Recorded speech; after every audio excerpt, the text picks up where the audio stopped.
Hey, kia ora, Helen Brahms coming to you live from Surprise in Arizona. Hope you've all had a super fantastic sparkling day. Welcome to Before the Dirt Nap podcast number 1505, Reorganization and Air Sealing. You will find there, Zeffy. Camera shy dog. And air sealing. So as part of moving into a different place out of the RV, I've learned some new stuff. I have learned how to grow grass. That might not sound very good to some people, but for me, it wasn't. I usually kill plants, and I started off with a dead lawn, and it's got a lot of green on it right now. So I had to learn how to, lawn care. It's been years since I mowed lawns, and I as a teenager, it was one of my jobs, one of my chores at home on Saturdays was to mow the lawns. Thankfully, I had a self-driving lawnmower, but it was just one that you walk behind with the handle and you push, but it had a self-propelling thing in it, which made it a little easier too, since we did have some hill area, slight uphill areas as well in the backyard and that sort of thing. So I learned to mow lawns back then. Now I use a push mower on my little front lawn, and it is very little, but it's actually looking pretty good right now. So I've been learning different things, and today I learned about air sealing and what that is. And these, before they put the solar panels on the house, they had this guy come in, and he had to evaluate the roof for the solar panels, and he ended up crawling through the whole ceiling area up in the attic there, determining if we needed air sealing done. And what air sealing was getting holes in ductwork patched up. It was making sure that the vents were completely sealed, so it wasn't pulling in heat from the ceiling. It was only pulling in the air that was going through the ducts. So it was very interesting. But they turned up, and it wasn't just going to be the air sealing. They were also going to put in more insulation. It was all this fluffy stuff, and they were showing me the photos afterwards. I said, "There's not a lot of insulation there," and they went, "No." But they actually ran out of time today to do the insulation because of the heat up in the attic, and the fact that the air sealing took a lot longer than they anticipated. And then they came down in the house, and there was poor Zeffy. She's stretched out on the floor behind me now. She is so exhausted because there were all these males in the house. There was like about 6 of them. I think it was 6. Yeah, about 6 guys that were up in the ceiling working. And then they came down here, and one of the guys, the main guy that spoke with me, was going around replacing light bulbs. I says, "Why are you replacing the light bulbs?" He goes, "Oh, they're these LED, energy efficient ones, and da da da da." And I says, "Well, isn't that what's already in there?" He goes, "Yeah, it's the same brand."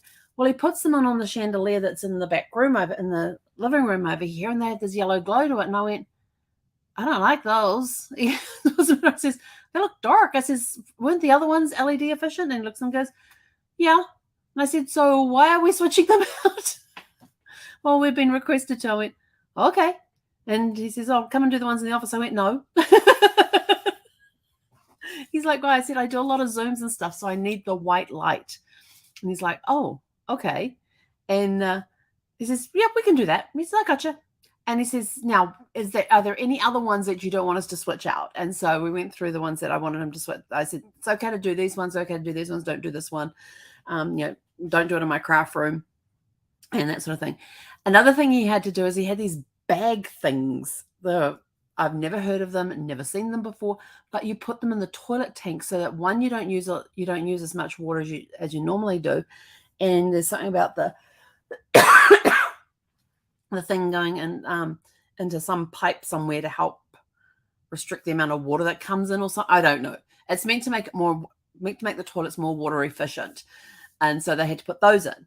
And then the other thing they got told they had to do was they had to switch out all the shower heads for the removable shower head handle thingamabob. And he says, "You're going to have to come see this." I went, "Okay." He says, "We can't actually put this on in the guest bathroom." And I went, "Why is that?" And I went in there, and like it's the pipe coming out of the wall is about this long. It's got a bend in it, and the shower head would not stay on it. Well, they could screw it on, but it put it right up the top there, and it had nothing to grip onto. And he said, this is too short. I can't change out the head on this. It's too short. And he says, you need a pipe extension on here for us to be able to do this. And I looked at him, I says, well, you ain't going to be doing the other one either, the one in the master bathroom either then. He goes, why? I said, it's the same way. So he's actually left them on the workbench in the garage. So if at some point, if I feel like doing it, I can go and get a pipe extender for the shower heads and then be able to have this removable head. And I'm sort of like, I really don't need a removable head. Because he says shower head, and I said, as long as the pressure doesn't change, I said, if I got a lower pressure, I said, that ain't going to work. So he was really cool. And what else did he have to do? There was something else he had to do. Oh, and then of course, once they finished up in the ceiling, they then came down and on the vents that came on the air conditioning vents and stuff, they had to remove them. And then they taped all around the inside of the vent. And then they put the vent cover back on, and then they sealed around the edge of the vent covers. Now, they did that on all except the one in the master bedroom and the one in one of the spare bedrooms.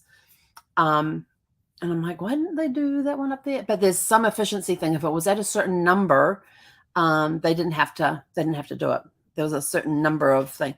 But then they had to suck the air out of the house. And I'm like, hang on, you're doing what now? And this is after they'd finished everything.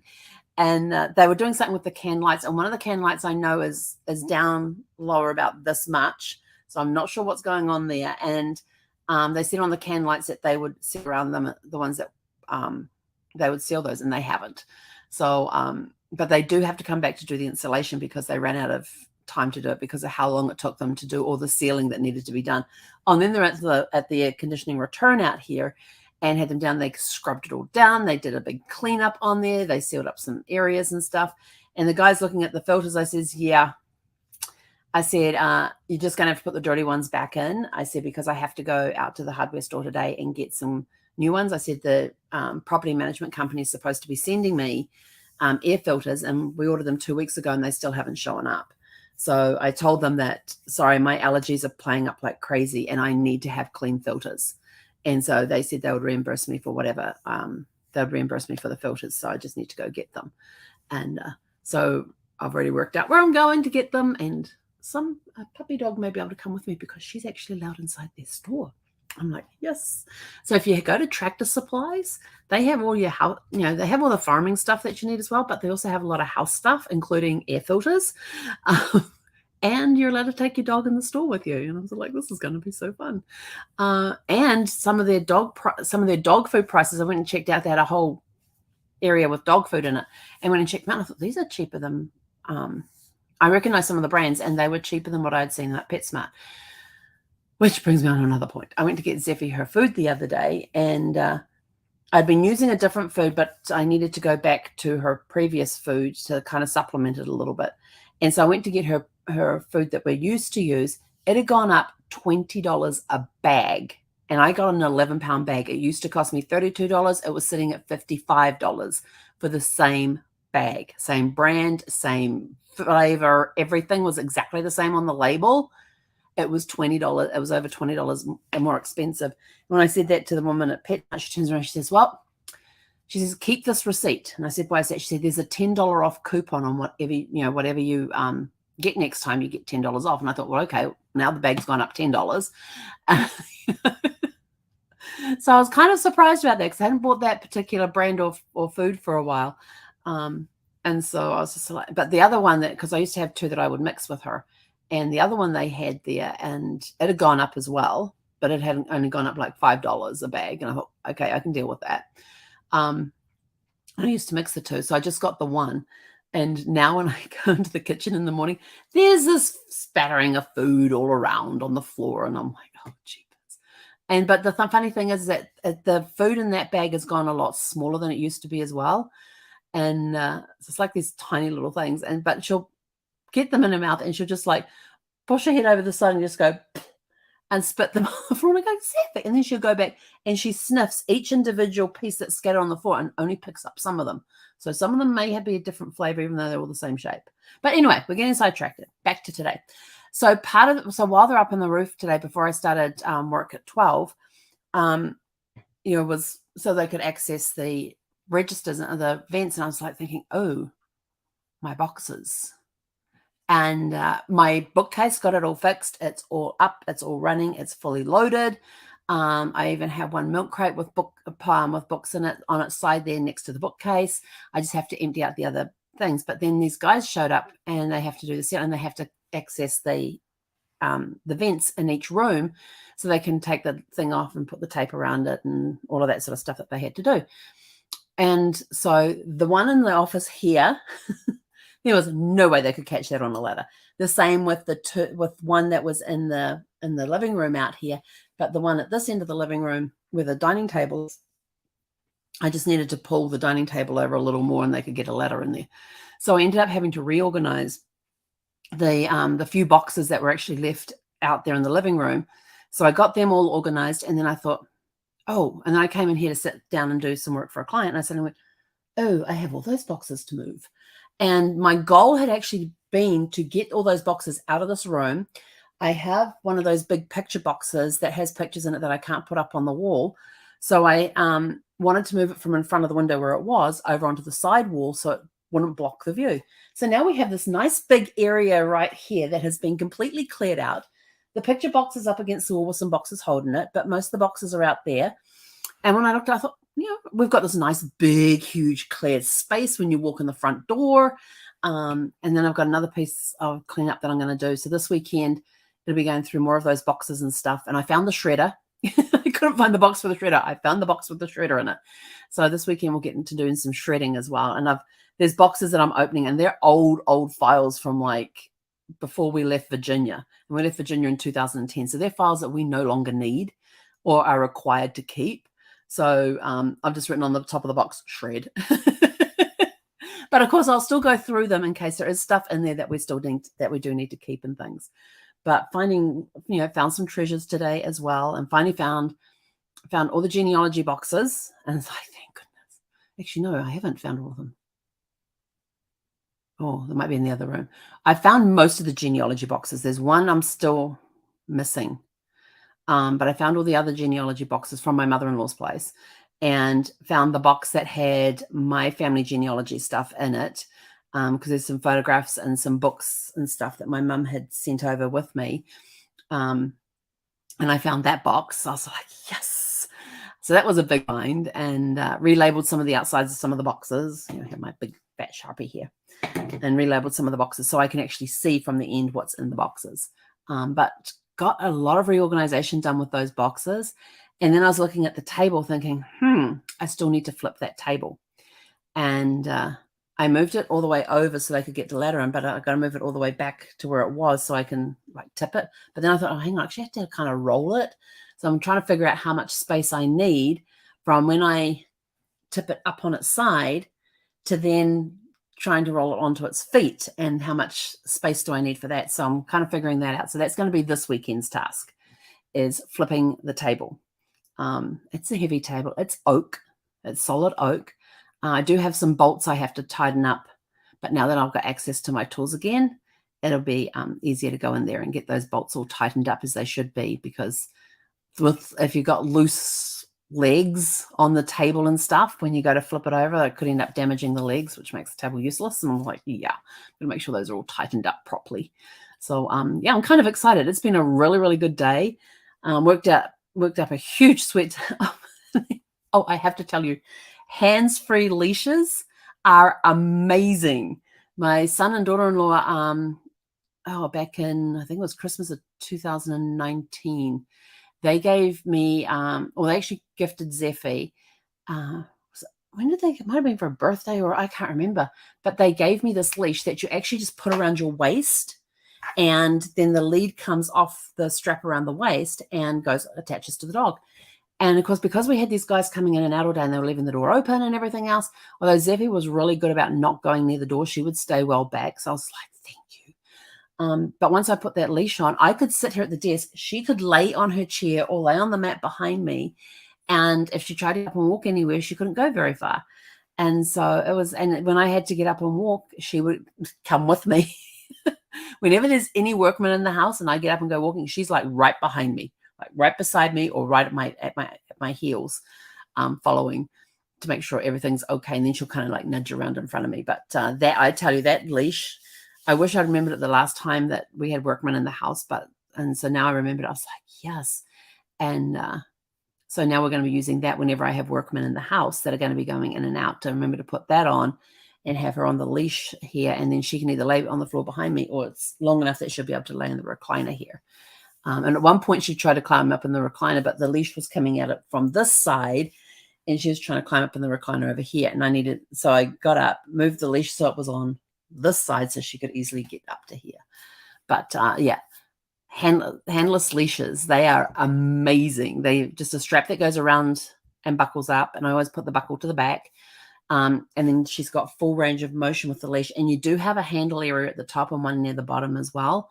So if you need to pull them in or hang on to them, like when you're walking past other dogs or walking past other people and you don't want her going over and trying to jump up on everybody and say, can you play with me? Can you pet me, please?